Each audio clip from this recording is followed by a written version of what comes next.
Libertad es aprender, elegir, ser auténtica y vivir sin miedo. Hola, bienvenidos y bienvenidas a El Arte de Volar. Yo soy Desiree Corona, tu host, y el día de hoy estoy con Jessica Narváez, quien es mi invitada especial del día de hoy. Bienvenida, Jessica.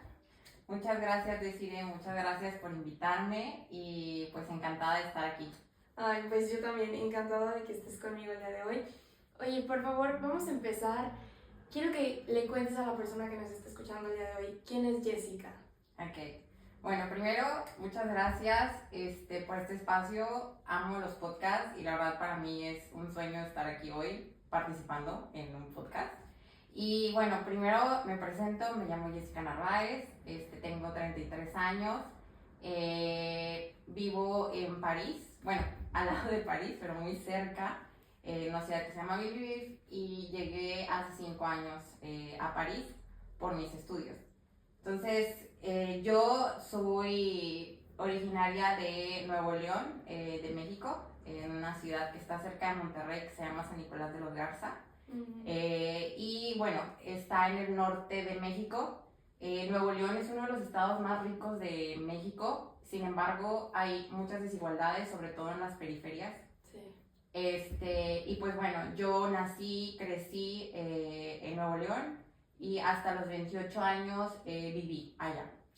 Entonces yo estudié, bueno, para empezar, pues en mi historia como hubo acontecimientos como que fueron marcando mi historia y gracias a eso pues como me fui formando con la persona que soy ahora. Y por ejemplo, pues en la parte de mis estudios, yo pues fui a la escuela y en la parte ya cuando llegaba a la universidad para estudiar ingeniería industrial, pues en esa parte mi familia me dijo que pues no teníamos los recursos para poder que yo continuara con mis estudios. Por ejemplo, yo cuando a mí me dijeron eso, ¿no? Que ya no había como el recurso para seguir y en ese momento yo no cumplía con los requisitos para tener una beca para seguir estudiando, pues la verdad que sí fue para mí todo un acontecimiento que yo quería seguir estudiando, pero al mismo tiempo pues no había el recurso económico para que yo pudiera continuar. En mi familia es mi mamá, mi papá, tengo una hermana y un hermano, Mónica, más chica que yo y Gerardo más grande que yo. Y pues de mi familia soy la primera que terminó la universidad. Sí, y bueno, aparte unas maestrías que ahorita les voy a platicar. Entonces, bueno, para mí ese acontecimiento fue como darme cuenta que en ese momento, por más que quisiera, si no había este recurso, era difícil que yo pudiera terminar la universidad. Sin embargo, hubo personas que me apoyaron y la verdad es que viviendo en una zona urbana donde pues yo puedo ir a la universidad y llegar en 30 minutos o donde hay muchas facilidades que me permitieron también a mí continuar y tener este apoyo económico para que yo pudiera seguir, la verdad que es mucho de mi trabajo, pero también de las circunstancias que pasan y también de donde en mi caso pues crecí y las personas que fui conociendo. Entonces, logré terminar la universidad como ingeniera industrial, soy ingeniera industrial. Empecé a trabajar en un trabajo que para mí, cuando yo empecé a hacer mis prácticas profesionales ahí, era el trabajo de mis sueños. O sea, era una empresa donde yo podía proponer, donde podía trabajar en proyectos de mejora, etcétera. Y afortunadamente hubo una oportunidad para que después de mis prácticas yo pudiera empezar a trabajar como ingeniera en esta empresa. Sin embargo, cuando a mí me dicen que sí me pueden contratar, fue una historia un poco como de película porque yo quería ese trabajo, entonces a mí me avisan, me hablan por teléfono y me dicen que podía quedarme porque había pasado un proceso como de reclutamiento. En esta área de ingeniería y operaciones normalmente hay muchos hombres y somos pocas las mujeres que incursionamos como en la parte de operaciones. En aquel entonces, te estoy hablando hace ya más de 10 años, pues no era fácil, ¿no?, que entrara una mujer. Claro. Entonces justo cuando me iban a contratar, mi jefe me dice, ¿sabes qué? O sea, sí te vamos a contratar, pero hay un problema, que eres mujer. Y entonces yo me Así quedé, directo te lo dijo. sí, así, y yo me quedé y dije, no, esto no puede, o sea, ¿cómo? No entiendo, como que mi mundo así se volteó. Y entonces me dice, sí, porque la descripción de puesto dice que tiene que ser un hombre. Entonces, no te puedo decir ahorita que te vamos a contratar, tenemos que esperar que autorice el director.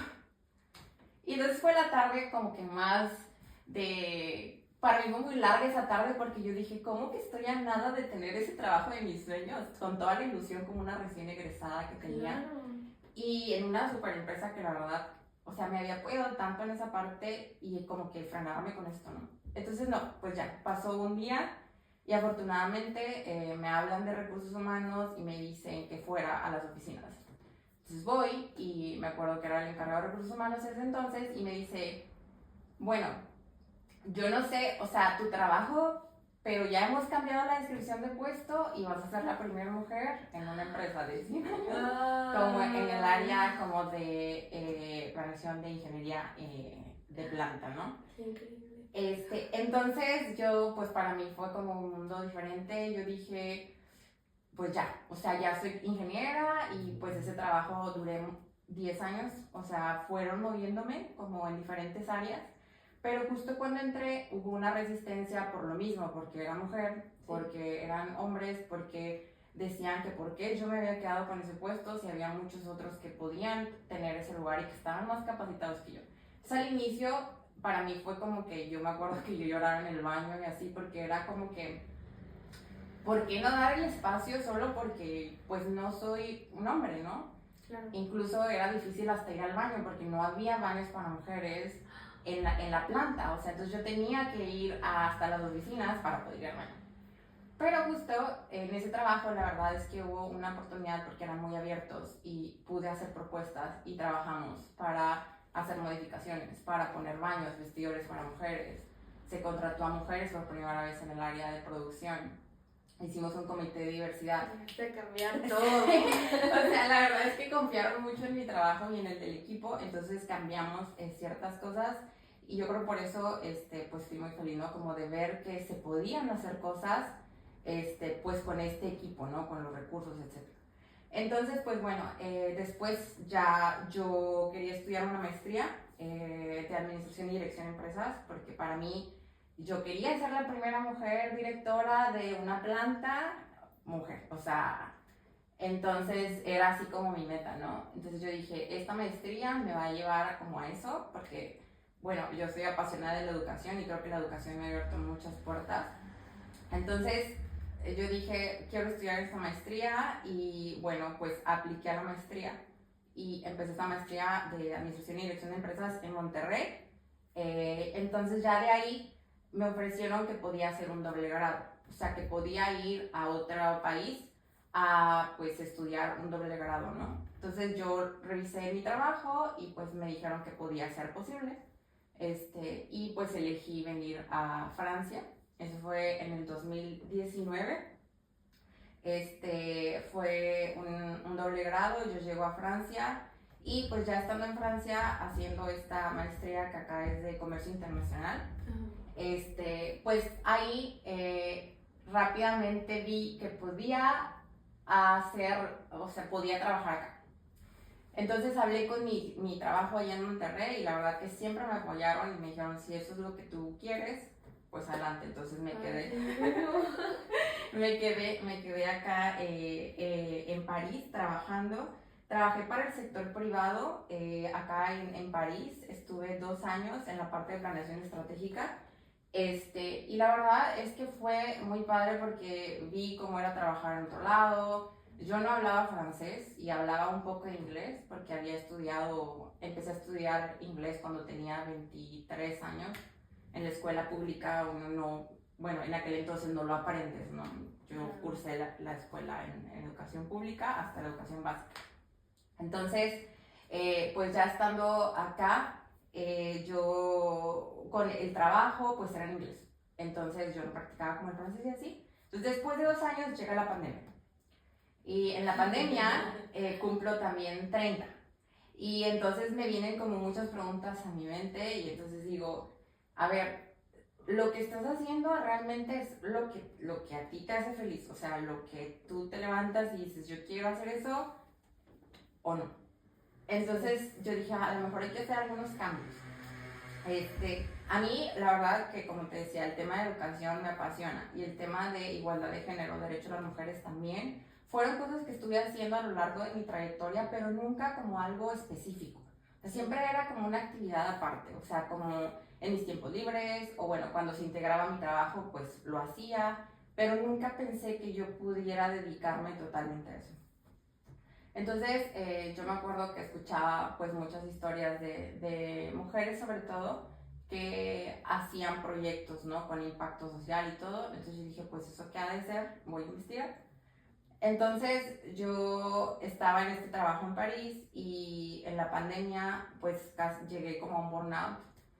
Era mucha carga de trabajo, el ambiente ya no era como antes y yo la verdad que no estaba haciendo lo que me gustaba, ¿no? Sí, no estabas feliz. No estaba feliz en esa parte. Entonces tenía la estabilidad económica que seguramente no tuve cuando era niña, pero no, eso no me daba como la felicidad, ¿no? De mi propósito, como lo que quería hacer. Entonces ahí yo ya en ese entonces tenía a quien es ahora mi pareja y justo un día me vio y yo me acuerdo que yo llorando, me acuerdo que lloraba demasiado y estaba muy mal porque estaba haciendo algo que no me gustaba. Y un día me dijo, deja ese trabajo, o sea, ya déjalo porque te está haciendo muy mal. Y yo como que dije, nada que ver, seguramente lo voy a dejar, o sea, no. Hasta que un día no le consulté a nadie y dije, me voy. O sea, no puedo más. Si no me voy de aquí, ya no va a haber salud mental, ya no va a haber nada más, o sea.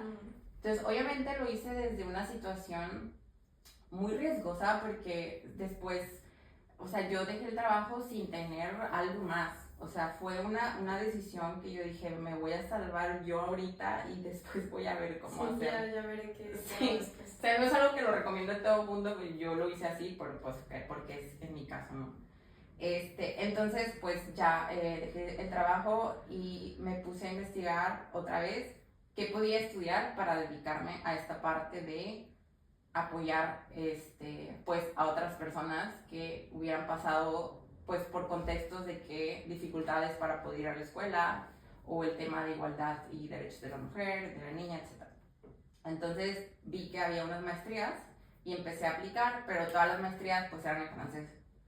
Entonces ahí yo dije, pues tengo que aprender bien francés, tengo que postular y pues a ver si me aceptan. Entonces literal me puse a estudiar francés, empecé a los exámenes y a postular y bueno, me aceptaron en algunas y en algunas En plural, me sí, gusta. en algunas, no en todas, pero sí en algunas. Y estaba esta maestría que se llama Desarrollo Social y Género en la Universidad de París 1, en la Sorbonne.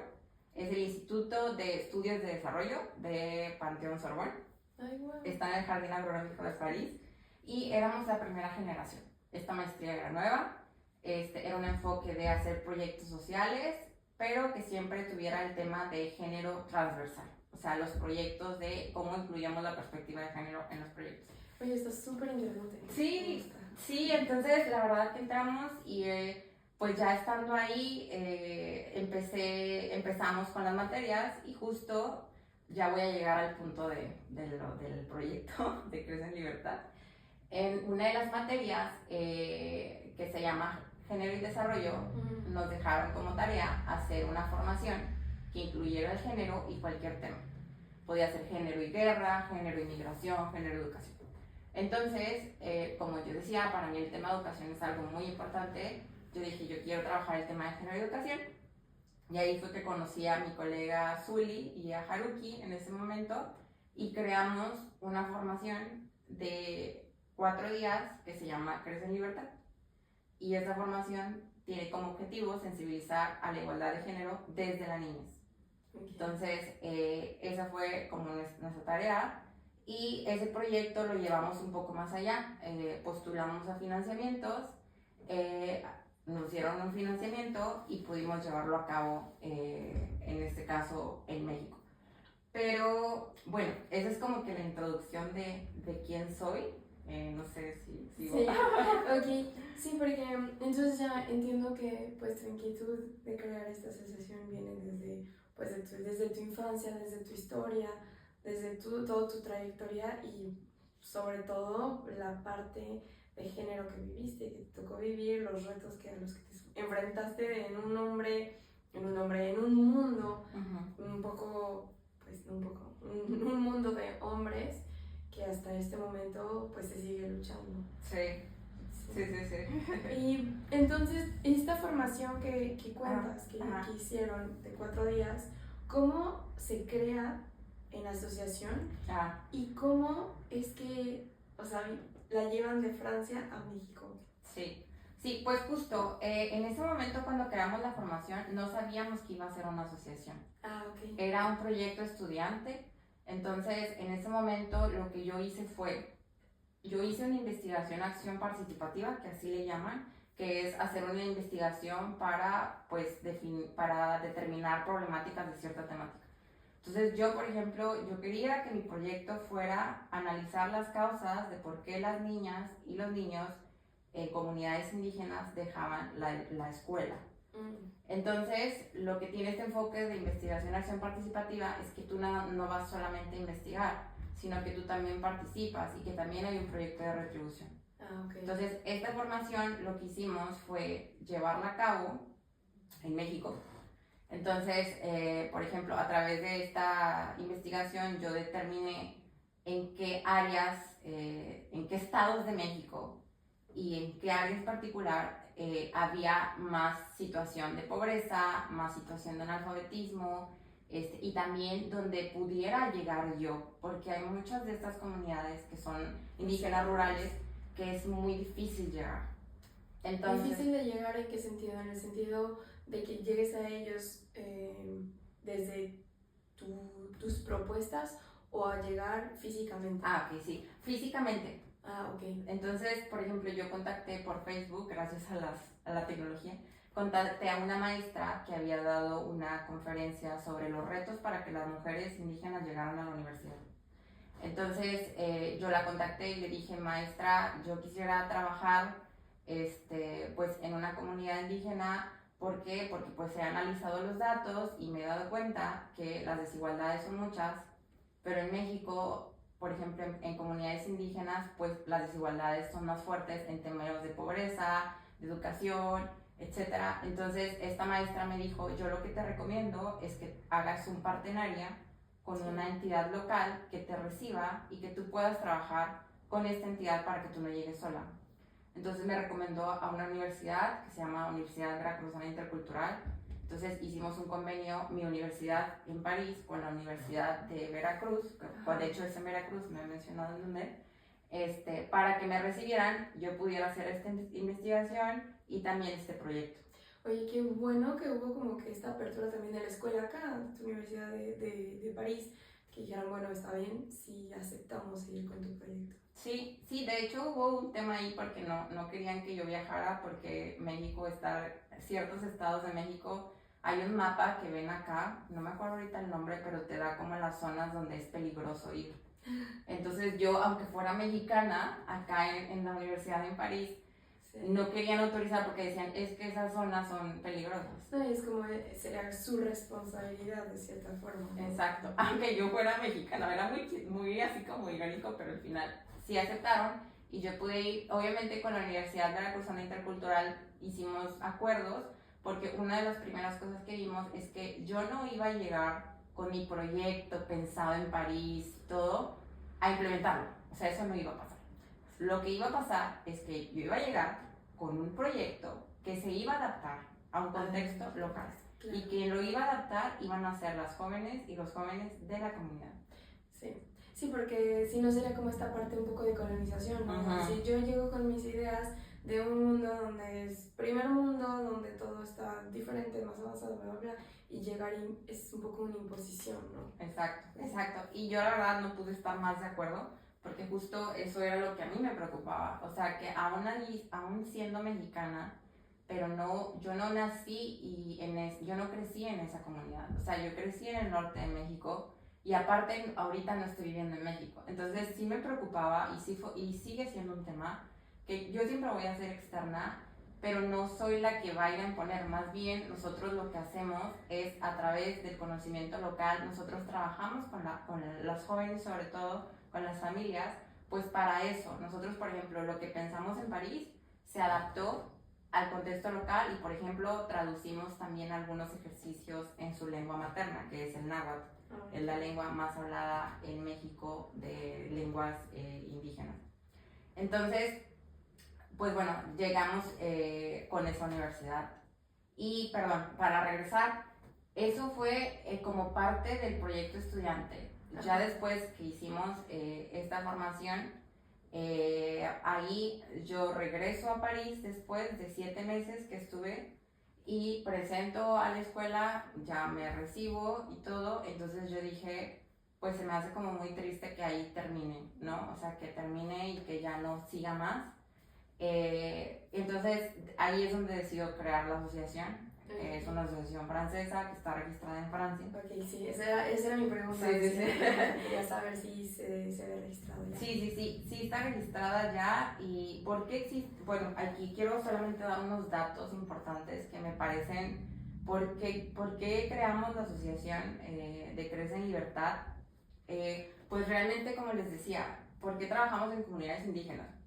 Solamente para darles unos datos, para que veamos un poco de esas desigualdades que hablo. Sí. El 82% de la población indígena de 3 a 17 años en México vive en situación de pobreza, eso según la encuesta del Coneval en 2022. En contraste con el 43.7% de los que no son indígenas. Es un 38% de diferencia. Y cuando hablamos de educación, las niñas, niños y adolescentes de 13 a 17 años que viven en comunidades indígenas, el 23% no asiste a la escuela, comparado con el 16% de los que no son indígenas, o sea, el resto de la población.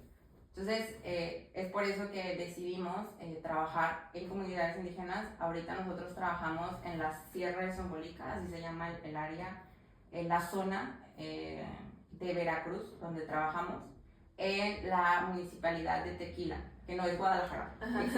Existe. Hay otro Tequila. Hay otro Tequila, existe y es en Veracruz. Entonces, pues eso, Crece Libertad es una asociación francesa de solidaridad internacional. Iniciamos actividades en 2022 y en diciembre del 2022 nos registramos como asociación francesa.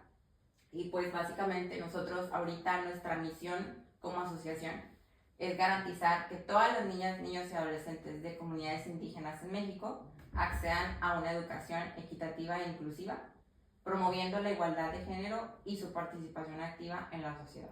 Oye, y se me hace increíble, primero que nada, felicidades porque es un súper proyecto, está muy interesante y creo que, o sea, le diste, como dicen, le diste al clavo, o sea, todo puede cambiar desde la educación. Entonces, de verdad, felicidades por este proyecto, está precioso.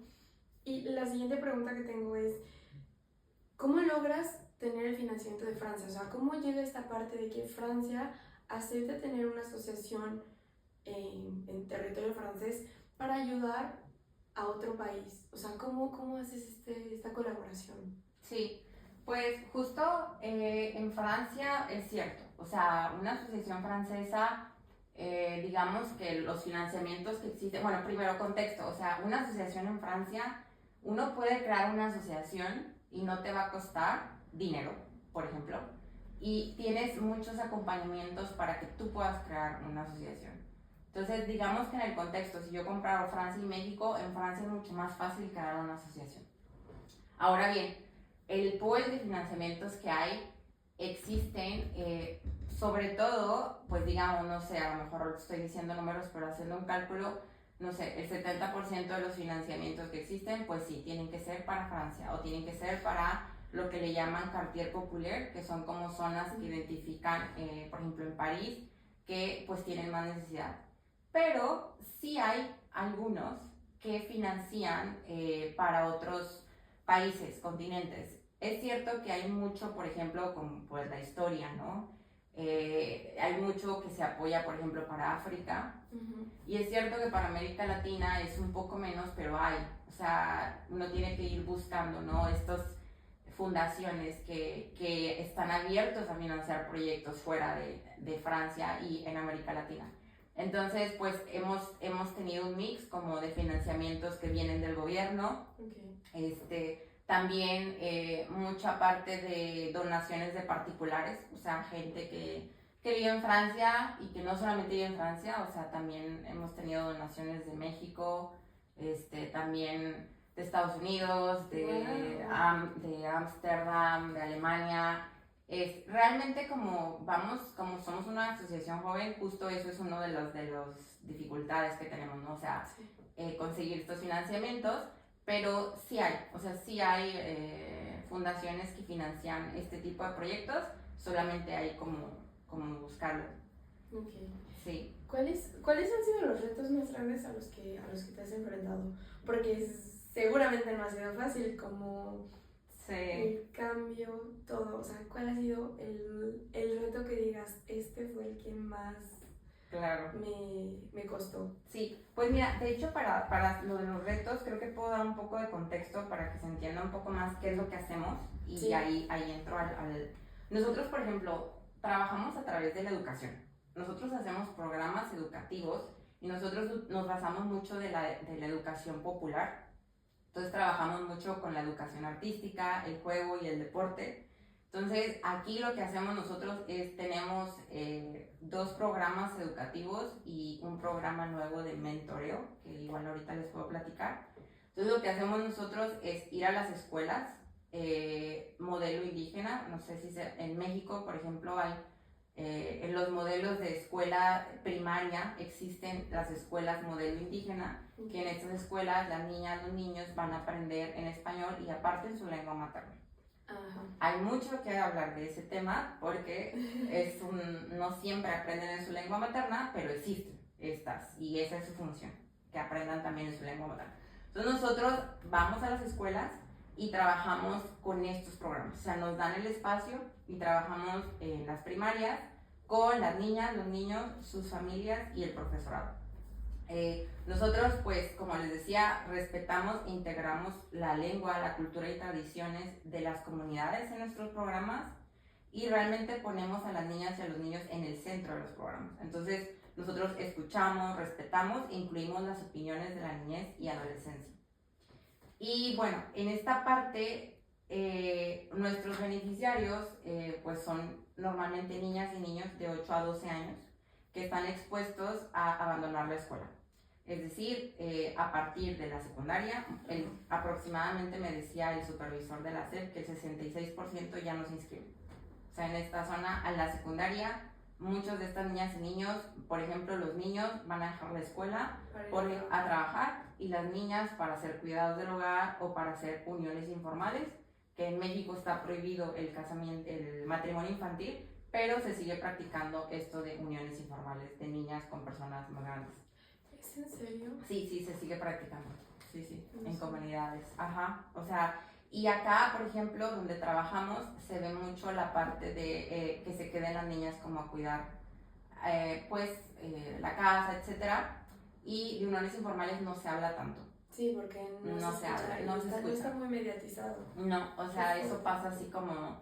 Entonces, bueno, es algo que pasa no solamente en la región, sino en México, en comunidades en general, sí sigue pasando.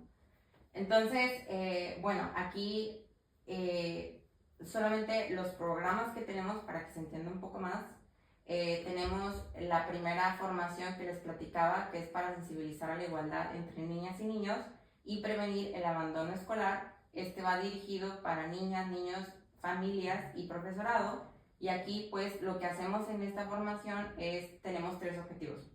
El primero es que aprendamos a reconocer una situación estereotipada y desenmascarar imágenes erróneas. Ajá. El segundo es comprender que las niñas y los niños pueden desempeñar los mismos roles sociales y profesionales.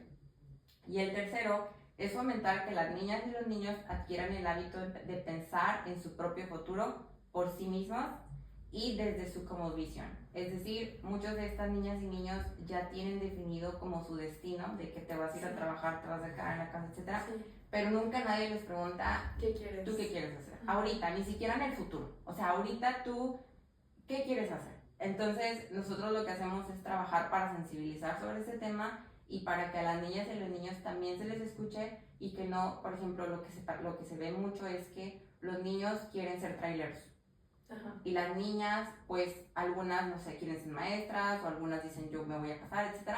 Entonces nosotros no le decimos qué es lo que tienen que hacer. Nosotros compartimos qué hay, qué existe. ¿Y cuáles son las opciones que tienen para...? Ajá, ¿qué puede estar? O sea, obviamente siempre respetando y valorando los saberes locales y ¿cómo dices? Las profesiones locales. O sea, por ejemplo, hay jóvenes en la región que son emprendedoras y venden la miel que ellas mismas con sus familias pues producen. Sí. Hay jóvenes que trabajan el café. O sea, la región es rica en recursos, digamos, como naturales y en que ellos mismos producen mucho de lo que comen y pueden comercializar. Mucho es autoconsumo, pero también pueden comercializar. Entonces, realmente lo que hablamos es a ti qué te interesa, etcétera, pues para estos imaginarios del futuro, pues que se vayan construyendo de una manera más sana, ¿no? Sin estos estereotipos de tú porque eres niño, te toca hacer esto y tú porque eres niña, ajá, exacto. Que es mucha presión también para los niños, como para las niñas. Y el segundo proyecto que tenemos se llama Totlactol, que quiere decir nuestras voces. Totlactol es una palabra náhuatl. Okay. Y en este proyecto lo que hacemos es fomentar la participación y la libertad de expresión de niñas y niños en la sociedad. Entonces nosotros aquí nos enfocamos, este proyecto dura 3 meses, es más largo que el que expliqué ha pasado. ¿El otro cuánto dura? Son 4 días. Okay, son 4 días y lo implementamos en diferentes espacios. Vamos a escuelas. Y en estos 4 días trabajamos los primeros 2 días con las niñas y niños, el tercer día con sus familias y el cuarto todos juntos y hacemos arte. O sea, el cuarto es educación artística, trabajamos con artistas locales, he olvidado decirlo. Ay, qué bien. Nosotros contactamos artistas locales, jóvenes, por ejemplo, Laura Tesoco es una artista que nos ha acompañado el año pasado, donde a través del dibujo, a través de la pintura, las niñas y niños expresan lo que ellos quieren, lo que sienten, etc. Entonces, el primer proyecto, que es el de sensibilizar a la igualdad de género, que pues se llama Crece en Libertad y por eso le dimos el nombre de la asociación. Sí. Y este Totlactol se basa, porque dura 3 meses, porque nosotros vamos acompañando a las niñas y a los niños a que ellos se expriman qué es lo que quieren para su comunidad y los acompañamos en llevar a cabo un proyecto. Sí. Entonces, por ejemplo, ellos identifican cuáles son las problemáticas. Te estoy hablando de niños de 8 a 10 años. Sí, chiquitos. Chiquitos. Ajá. Entonces, con toda la capacidad de identificar una problemática y qué es lo que les preocupa y proponer. Entonces, ellos llevan a cabo un proyecto que ellos mismos puedan realizar. Nosotros los acompañamos a llevar a cabo el proyecto, financiamos el proyecto, obviamente, en lo que tenemos como recurso. Y ellos y ellas van a la municipalidad a presentarle al alcalde. ¡Ay, qué hermoso! Sí, y eso ha pasado. O sea, pasó el año pasado, estaban todas las niñas y niños súper nerviosas estudiando lo que tenían que decir y sacaron problemáticas de que ellos ven la violencia contra la mujer que hay en la región, el maltrato a los animales, también les preocupa lo que más, el proyecto que ellos quisieron llevar a cabo, que quedó como en el top 1, fue que no hay espacios para jugar. No hay un parque donde ellos puedan ir a jugar. Ajá. Entonces ellas más bien, y ellas presentaron al alcalde que esto lo querían y el alcalde se comprometió a hacer un espacio para jugar. Y ahorita estamos como con esas gestiones y igual espero que también escuche este podcast para que dé seguimiento a ese parque que se comprometió a hacerlo en la municipalidad de Tequila, en Veracruz.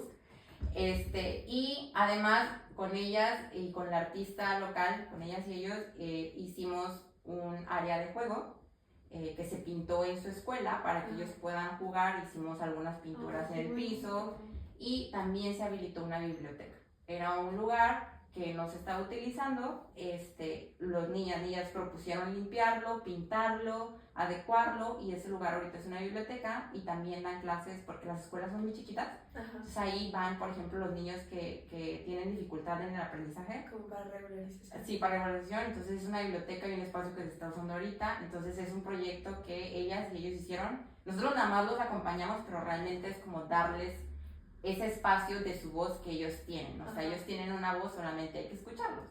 Entonces ese es el segundo proyecto que tenemos, que se llama Tuplactor. Y el último que estamos emprendiendo es un programa de mentoría para niñas indígenas. Entonces aquí lo que hacemos primero es invitamos a jóvenes de la región que han terminado la universidad. Por ejemplo, invitamos a Vicky, que ella cultiva cafés. Entonces, cafeticultora, si lo digo bien, es su profesión. Entonces ella acabó la universidad y trabaja con su familia en la producción del café. Entonces Vicky va a hablar con las niñas, a platicarles los retos a los que ella se ha enfrentado y cómo en comunidad, porque es mucho del apoyo de la comunidad, de su familia, muchas jóvenes tienen el apoyo de su familia, muchas otras no. Pero es como hablar con las niñas y que las niñas vean que también es una posibilidad. O sea, que migrar también es una opción, pero que en su comunidad también pueden hacer cosas y que no precisamente a veces migrar va a ser la mejor opción, sin embargo, para ellos. Entonces, bueno, de los retos que hemos tenido, para dar un contexto. Sí. ¿Hago pausa? No, Okay. Está bien. Es que tengo una pregunta, pero tal vez lo vas a decir como reto. A ver, no, ¿quieres preguntarme? Sí, te quiero preguntar porque se me hace súper impresionante todo el trabajo que están creando. O sea, está muy, muy impresionante y que pues tengan el apoyo de la municipalidad, de la alcaldía. Pero, ¿qué pasa con los papás? Porque, pues, tomando en cuenta el contexto social en el que se vive y este tejido social en el que están, pues sí, la educación va desde los niños, pero ¿cómo le hacen para trabajar con los papás? ¿Qué tan difícil es crear esta unión con los papás para que acepten el que vengan y les digan, no, la forma en la que creciste, vas a casar a tu hijita, bueno, vas a unir a tu hijita con un viejo, o sea, ¿cómo reciben ellos a ustedes? ¿Cómo reciben la asociación? Sí, es súper buena pregunta porque de hecho es algo que hemos platicado en el equipo porque es un reto. O sea, nosotros, por ejemplo, a lo que hemos trabajado, primero cuando hablamos de la crianza, ¿no? De la tarea de los hijos, de la educación, normalmente ¿a quién se le designa? A la mamá. Sí. Entonces, como nosotros trabajamos en escuelas, dentro del horario de la escuela, nosotros, por ejemplo, cuando invitamos a las familias, hacemos la invitación, mamá, papá, tutor, tutriz, porque hay niñas, niños que sus papás han migrado por trabajo, sus mamás incluso, y viven con la abuelita, o con la tía, o etc. Entonces me ha tocado, por ejemplo, tener talleres con la abuelita, me ha tocado, sobre todo con las mamás. Tenemos un reto con los papás, porque sí, afortunadamente las mamás, la verdad que esa es una de las ventajas y yo creo que es de las motivaciones más grandes que tenemos en Crece en Libertad, que la comunidad son muy abiertos, aunque seamos personas externas, nos han recibido muy bien y nosotros tenemos 3 cosas principales. Nosotros llegamos y tenemos 3 palabras súper importantes: escucha, humildad y respeto. Entonces nosotros escuchamos las historias, escuchamos lo que saben, nosotros respetamos, nunca vamos a decir esto no vale porque no, o sea, esto vale tanto como vale cualquier situación en cualquier parte del mundo. Y la humildad son relaciones horizontales. Nosotros no vamos como tratamos por lo menos de no ejercer una dominación como de poder de el que educa y el que recibe. O sea, aquí todo es horizontal y movilizamos conocimientos. Entonces, creo que eso nos ha abierto puertas a que las familias están como receptoras de vamos a dialogar. A ver, tú dices que es esto y yo digo que es esto. O sea, me acuerdo mucho de la abuelita, que hay un ejercicio de nuestro taller de 4 días que es que las niñas y los niños dibujen el mundo al revés. Nosotros tenemos un juego de cartas que está inspirado en una asociación de Bélgica que se llama El Mundo Según las Mujeres, y en este juego de cartas, por ejemplo, una carta es me gustan los vestidos. Entonces se las damos a los niñas, y ellos empiezan a decir, yo les pregunto, ¿quién dice esto? ¿Un hombre o una mujer? Entonces dicen, una mujer. Y el otro, no sé qué. Entonces ellos empiezan a debatir, ¿no? Entonces justo en esta carta de me gustan los vestidos, un niño lo que dibujó era que su mundo al revés era que él era un niño y que le gustaban los vestidos. Entonces lo dibujó. Qué lindo. Entonces, en el tercer día, nosotros les damos esos dibujos a las mamás, al papá, al tutor, tutriz, y les decimos qué compromiso van a hacer para eso que el niña quiere. Entonces, cuando la abuela vio que el niño hombre dibujó que le gustan los vestidos, me dijo, a mi nieto nunca le van a gustar los vestidos. Ajá. Entonces, sí, o sea, de que, entonces obviamente yo no le dije, no, ¿cómo que no? O sea, no, simplemente escucho y entonces lo hago como una persona externa y le digo, bueno, y su hijo podría respetar a un niño que le gusten los vestidos. Entonces dice, bueno, sí, o sea, ahí sí, como que ya no es él, pero lo ve. Entonces, obviamente no vamos a decir, esto está bien, esto está mal, simplemente como que generamos como esa pregunta, esa sembrar como para decir, bueno, pues igual y no está tan mal, o sea, ¿sí me explico? O sea, hablar como de este tema. Entonces las mamás, la verdad que participan muchísimo. Los papás, hay varios desafíos. El primero, es una región donde hay mucha migración. Migran, sobre todo los hombres, para Estados Unidos, para Monterrey, de hecho, por oportunidades laborales. Entonces, digamos que muchos no están en la región, pero sí hay algunos. Okay. Afortunadamente han ido a nuestros talleres como 3 papás, hombres. Bueno, ya. ¿Han ido? Es ¿Sí? mejor que ninguno. Sí, y las niñas, los niños les dicen, tienes que ir. O sea, ya papás que han llegado y me han dicho, mi hijo me dijo que si no venía ya no me iba a hablar. Oh. Y entonces llegan así como... Entonces, sí, ahorita estamos aprendiendo estrategias para hacer invitaciones a nuestros talleres a través de una manera como artística. Sí. O sea, ahorita estamos pensando en sesiones fotográficas donde le digamos, vamos a aprender a hacer foto, y entonces a través de la foto vamos a ir como retratando los estereotipos que se viven en el día a día. Entonces, eso no es algo que a mí se me ocurre ahorita decir. O sea, nosotros nos inspiramos en cosas que ya están haciendo asociaciones. O sea, sí, hay mucho que ya se está haciendo, y sobre todo en América Latina. Ajá. Sí, hay mucho trabajo. Sí, entonces nos inspiramos y adecuamos al contexto local otra vez. Entonces, sí, hay un reto con los papás, con las mamás, digamos, que son un poco más abiertas en este tema. Entonces, pues estamos trabajando como para que ellos también puedan ir. No, pues de verdad qué gusto que eso. Pero, ¿quieres contarme algún otro reto? Sí, pues de los retos, pues sí hay, pues lo que platicábamos, ¿no? Del financiamiento, como es una asociación que está registrada en Francia, para que sea en México, pues sí es uno de los retos que tenemos, como identificar quién sí puede financiar, a quién pues ni siquiera vamos a intentar porque no financia, etcétera. Entonces es uno. Hay otro que es importante mencionar, la violencia que se vive en México. Eso creo que no es algo nuevo y que muchos sabemos que sobre todo para las mujeres es complicado el contexto de violencia que se vive, y nosotras como mujeres llegar a estas comunidades que están lejos de la ciudad, sí, pues siempre hay como un riesgo, aunque la misma gente de ahí te diga que no, que todo está tranquilo, pues una a veces va con miedo, ¿no? O sea, de estar a veces incomunicada porque el internet no llega. El transporte, no creas, por ejemplo, yo cuando voy a los talleres, no creas que me voy en un camión como los que conocemos. O sea, pueden ser como carros que tienes que compartir con gente y no es lo más cómodo que te imagines. Sin embargo, nosotras tratamos obviamente de no ir solas, eso sí no. Sí, o sea, vamos acompañadas de gente local, no tampoco nos vamos a poner en riesgo al extremo. Entonces, pero sí es un tema que es un desafío. O sea, uno, por más que tenga las buenas intenciones, las mejores ideas, los mejores proyectos y todo, el tema de violencia es algo que atraviesa a todo el mundo. Sí, creo que si pasa algo, está fuera de tus manos. Exacto, o sea, tienes que parar y tienes que decir, híjole, si yo no estoy bien, ya no va a haber más niñas y niños a quien acompañar. O sea, y también por uno mismo, obviamente es como que hay límites hasta donde puedes llegar. Y pues yo creo que esos son como de los desafíos que podría mencionar ahorita que existen. Sí. Oye, me parece bastante enriquecedor todo lo que estás creando, lo que están llevando a cabo. Y creo que sí es un cambio de vida impresionante para las personas que que están recibiendo pues estos talleres. Pero me imagino que también es un cambio de vida para ti, entonces entre México y Francia, que estás yendo y viniendo, ¿cómo conllevas tu vida personal y profesional viajando tanto a México? Sí, sí es un desafío porque tengo 3 familias, digamos.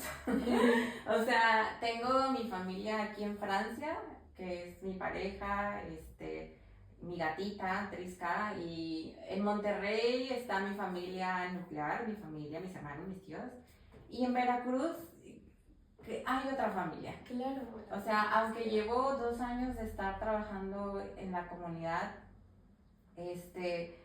la verdad es que me han recibido muy bien y justo tengo mi familia en Tequila. Luchita, te mando un beso si llegas a escuchar esto. Espero que sí. Que es una de mis mejores amigas. Luchita tiene 85 años y es una de las maestras que más admiro y como mi mamá. Saludos a Luchita. Y a mi mamá también en Monterrey, que es la mejor maestra que he aprendido mucho de ella. Entonces, esto es un poco como, de repente como me desestabiliza como esto, ¿no? Por ejemplo, estoy en Francia, pero luego voy a México y luego estoy en Monterrey, pero mi trabajo es en Veracruz con la asociación. Entonces sí, de repente es como que, híjole, de tanto movimiento como que necesito tocar bases, como que... Sí, una estabilidad. Sí, o sea, una estabilidad y la verdad es que esto de emprender, ya sea un negocio, una asociación, un emprendimiento, de un proyecto, de viajar, lo que sea que emprendas, pues siempre va a ser un camino donde a veces personas, por ejemplo como yo, queremos hacer todo. O sea, sí. O sea, quieres hacer la comunicación, quieres ser formadora, quieres ser el financiamiento. Obviamente a veces también no quiero romantizar esto, porque hay veces que una no tiene opción. O sea, a veces no tienes el recurso para pagarle a alguien más. Claro, no vas a pagar marketing, no vas a pagar comunicación. Porque ahorita no lo tienes, ahorita, ¿verdad? Obviamente en el futuro sí, yo espero para todos los emprendedores, emprendedoras que lo vamos a tener, pero a veces no lo tienes, entonces ahí es donde entra una cosa que puede ser un poco, si no la controlamos, puede ser un poco negativa para nuestra salud. Por ejemplo, querer hacer todo tú sola, tú solo, y al final te encuentras como que en lugar de amar tu proyecto, empiezas a decir, ¿sabes qué? Yo ya no puedo más. Entonces justo con los viajes, con el proyecto y todo, empecé a sentir como que tenía que pararme un poco y tenía que observar y cómo ir construyendo estas estrategias que permitan delegar, que permitan tener los recursos para que Jessica no llegue con las niñas y los niños con una cara de que ya no puede más y que en lugar de ellos de pasar un buen momento, porque para la parte de educación tiene que ser agradable, o sí, sea, que llegues con buena energía, con buena disposición. Ajá, ya era así como que no justo ni para ellos ni para mí. Entonces, pues realmente aquí lo que hice fue como dedicarme un poco más a la parte de estrategia, hacer estos convenios para que haya coordinadores en sitios sin que yo tenga que estar yendo. Entonces, ahorita estamos en eso, trabajando con convenios para que haya coordinadores, para que se les pague a esos coordinadores sobre todo, porque nosotros a los artistas con los que trabajamos, el año pasado les pagamos, o sea, todo lo que es la parte local se paga, o sea, la parte de los que hacen los talleres conmigo, que no sé si mencioné, los que van conmigo a hacer los talleres son estudiantes de la Universidad Veracruzana Intercultural. Ajá. Ellos están haciendo su licenciatura. ¿Y son como sus prácticas? Son su servicio social. Ah, ok, súper. Sí, o sea, nosotros les pagamos el transporte y la comida y es su servicio social. Entonces son ellas y ellos que van conmigo a hacer los talleres. Pero ahorita ya estamos tratando de pagarle a un coordinador que yo ya no tenga que estar yendo más que ciertas veces al año, para que pues yo también pueda tener esa estabilidad entre los viajes, ¿no? Entonces yo creo que eso sí es una parte que es complicada, pero justo cuando escribía esto de saber esta estabilidad, pensaba en días como ayer, que obviamente hay días que son un poco más pues complejos, ¿no? Ves tantas cosas que dices, híjole, ¿cómo lo voy a hacer? Pero por ejemplo, ayer me escribe una de las mamás de las 2 niñas con las que hemos trabajado, y me dice, es que mi hija quiere que vengas a mi graduación. Y yo le digo, sí, le digo, pero ahorita no puedo ir y así, entonces de que me mandan mensajes y son las niñas diciéndome de que lo entendemos, que no puedes venir, pero ¿cuándo vas a venir? Ajá. Entonces, de que, o sea, hay testimonios muy bonitos como niñas que han dicho que han aprendido en nuestros talleres a comunicarse a través del dibujo, voluntarias que me han dicho que han encontrado otra vez la confianza en sí mismas en este proyecto, jóvenes locales que me han dicho que a través de los talleres que ellos mismos son los facilitadores, han visto estas diferencias de desigualdad de género en sus casas y que ahora pueden nombrarlas y que incluso pueden capacitar. Que nosotros nuestros talleres se pueden replicar. Nosotros capacitamos para que la gente pueda hacer más. Es un efecto como multiplicador. Entonces como que estas como recompensas, digamos, en estos momentos difíciles de tanto viaje y tanto desestabilidad, trato de recordarlas para seguir trabajando. Sí, de ponerles un pin y tenerlas ahí presentes. Exacto. Sí, porque pues creas tantos lazos y pues a fin de cuentas una asociación, trabajar con otras personas, siempre vas a crear ese lazo que difícilmente se va a romper, y más viendo los frutos que trae. Sí. ¿Y cuál es la siguiente etapa que quieres para la asociación? ¿Qué futuro quieres darle? Sí, pues justo para el futuro de la asociación, nosotros lo que queremos es continuar con los programas que tenemos, poder llegar a otras escuelas de la región. La región es grande, o sea, nosotros hemos llegado a una de las municipalidades, pero te estoy hablando, o sea, de que hay muchas más, y hay muchas más que más lejos o sea, que son más vulnerables. O sea, entonces nosotros lo que nos gustaría es estos programas nosotros vamos como adaptando también. Por ejemplo, el taller de 4 días, nos dimos cuenta que una de las cosas que salía mucho era que las niñas mencionaban mucho la violencia contra la mujer. Entonces ahorita estamos trabajando para incluir prevención contra la violencia, porque nosotros trabajamos más como en la prevención. Entonces en nuestros programas estamos incluyendo esto, o sea, actividades que permitan como dialogar con las familias, con las niñas, los niños, el profesorado, la prevención de la violencia o la denuncia, ¿no? Cuando pasa una violencia. Entonces vamos adaptando nuestros programas y también queremos llegar pues a comunidades que no hemos llegado todavía en una primera instancia, y ya más adelante, o sea, ahorita tenemos que estabilizar un poco el trabajo de la asociación en la región donde trabajamos. Ajá. Pero más adelante sí nos gustaría llegar a otras comunidades de México, sobre todo en estados donde pues esto, ¿no? La pobreza, la desigualdad está muy fuerte, estados como Chiapas, sí, Oaxaca, Guerrero, exacto. Sí, justo quería preguntarte eso, si a lo mejor a largo plazo les gustaría llevarlo a otros lugares en México. Entonces, qué padre que sea el caso. Sí. Y seguramente lo van a lograr. Sí, o sea, esperemos que sí. Sí. Ay, pues muchísimas gracias por este espacio. Y una última pregunta para terminar la entrevista. ¿Cuál ha sido el impacto de la asociación? Sí, pues mira, justo con nuestros talleres que hemos realizado, ya hemos acompañado a más de 100 niñas, niños y adolescentes, a más de 50 madres y padres de familia que participan en nuestros programas, más de 10 maestras y maestros. Ha habido más de 30 voluntarios, tanto impartiendo cursos como elaborando en México y Francia. Aquí hago una pausa para agradecer a las voluntarias que están en París, y a los voluntarios que están en Veracruz. De verdad, sin su trabajo esta asociación no hubiera visto la luz. O sea, sin el apoyo de todas ellas y ellos, esto la verdad que no estaría siendo posible. Y también estamos orgullosas de haber habilitado esta biblioteca y esta área de juego, que fue un proyecto que les mencionaba que acompañamos con las niñas y los niños. Entonces, pues nada, yo solo quiero invitarlos a, si me permites, a que sigan nuestra Instagram, es Crece en Libertad. Ahí vamos a ir publicando las actividades, los programas que seguimos. Nuestra página es www.crece-en-libertad.org. Entonces, por ahí vamos a estar subiendo los reportes de las actividades del 2023 para que lo vayan viendo.